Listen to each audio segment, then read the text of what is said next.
কলিজা ভুনা কার না পছন্দ, আর যদি হয় খাসির কলিজা তাহলে তো ব্যাপারটা আরও জমে যায়। আসসালামু আলাইকুম, মুস্কানের আম্মু, কেমন আছেন আপনারা সবাই? আশা করি খুব ভালো আছেন। আলহামদুলিল্লাহ, আমিও খুব ভালো আছি। চলে আসলাম নতুন একটা রান্নার ভিডিও নিয়ে। কলিজা না, কলিজার সাথে তিল্লি আর ফ্যাপসাও আছে। সব কিছু একসাথে মিক্স করে ভুনা করলে অনেক বেশি মজা লাগে খেতে। কলিজা, ফ্যাপসা আর তিল্লিগুলোকে সিদ্ধ করে এগুলোর উপর থেকে একটা পর্দা উঠিয়ে নিয়েছিলাম। এই পর্দাটা ফেলে দিতে হয়। এই পর্দাগুলো থাকলে খাবারের টেস্টটা একটু তিতা তিতা লাগে, ভালো লাগে না খেতে। এর জন্য এগুলোকে ভালোভাবে পরিষ্কার করে নিতে হয়। কলিজা ভুনার সাথে সব সময় আমার একটু আলু পছন্দ। আলু না দিলে ভালো লাগে না। এখানে কলিজাগুলোকে সুন্দরভাবে পরিষ্কার করে ধুয়ে নিয়েছি। আগে থেকে এগুলোকে সিদ্ধ করে ভিতরের যে রক্তগুলো ছিল সব বের করে নিয়েছি। বেশ খানিকটা তেল দিয়ে এর মধ্যে দিয়ে দিয়েছি গোটা গরম মশলা, তারপর দিয়ে দিচ্ছি পেঁয়াজ কুচি।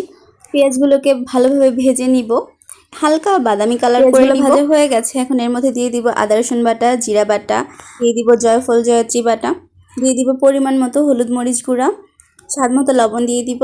সবগুলো মশলাকে ভালোভাবে কষিয়ে নিব। কষানোর জন্য এখানে একটু পানি, মশলাটা পুড়ে না যায়। অনেক দিন হয়েছে ডিসিপ্লিন মতো কোনো ভিডিওই দেওয়া হয় না, আসলে কোনো ভিডিও এডিট করাই হয় না। মশলাটা পুরোপুরি কষানোর আগে এর মধ্যে দিয়ে দিচ্ছিলাম সেই কলিজা, ফ্যাপসা আর তিল্লিগুলো।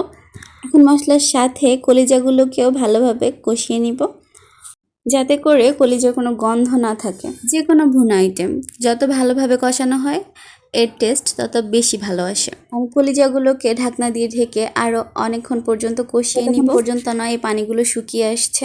রেগুলার ভিডিও দিতে পারি না, তাই অনেক বেশি সমস্যা হচ্ছে পেজে। সব কিছু জেনেও কিছুই করার নেই। হঠাৎ করে দাদু অসুস্থ হয়ে আরও ইচ্ছে করে না। কলিজাগুলোকে খুব ভালোভাবে কষিয়ে নিয়েছি। এখন এর মধ্যে কিছুটা পানি আছে, কিন্তু এ পর্যায়ে দিয়ে দিব আমি আলুটা ভেজে রাখা আলুগুলো, আর যাতে আলুর ভিতরেও মশলাটা ভালোভাবে ঢুকে খেতে যাতে মজা লাগে। আর এখন দিয়ে দিচ্ছি গরম ফুটানো পানি। এ পর্যায়ে ঢাকনা দিয়ে ঢেকে বেশ কিছুটা সময় রান্না করব। আর এখন দিয়ে দিচ্ছি কাঁচামরিচ। প্রায় শেষ, কম আঁচে রেখে একদম পানি শুকিয়ে নিব।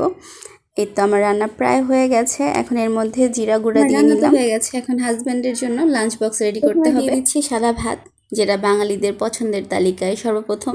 আর আজকে ধুন্দল ভাজি করেছিলাম। ধুন্দল ভাজি খেতে এত বেশি মজা হয়। আর এই পর্যায়ে দিয়ে দিচ্ছি সেই মিক্স কলিজা ভুনা, যেটা আমার হাজব্যান্ড অনেক বেশি পছন্দ করে। এগুলোর সাথে দিয়ে দিব কিছু সালাদ আর লেবু। ব্যাস কমপ্লিট। আজকের জন্য এটা এনাফ খাবার। ভিডিওটা ভালো লাগলে অবশ্যই লাইক, কমেন্ট করবেন, শেয়ার করবেন। আজকের মতো এই পর্যন্তই। ভালো থাকবেন সবাই। আবার দেখা হবে নতুন একটা ভিডিও নিয়ে। আল্লাহ হাফেজ।